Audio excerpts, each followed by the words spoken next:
The oldest written soap recipe was scratched into clay 2,800 years before Christ. 2,800 years before Christ.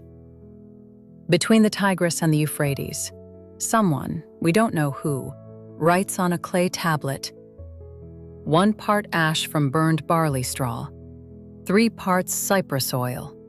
Mix. That's it. That's soap. It's also the first written chemical reaction in human history, older than most writing systems, older than the pyramids, older than Danish existed as a language at all. The Babylonians didn't use the soap on their bodies. They washed wool with it. For washing the body, they had other traditions: oils, salves, scraping. But the recipe, a fat plus an alkaline ash, is the same basic formula we still use today. 4,800 years later, in a Danish basement, I mix beef tallow together with lye. It's the same reaction. We just have better thermometers. That's the only meaningful difference between their cleaning and ours.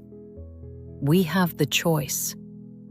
The Babylonians had what they had: barley straw ash because they built with barley, cypress oil because cypress grew there, 3 numbers in a ratio, 1 to 3, because someone had worked out that it worked.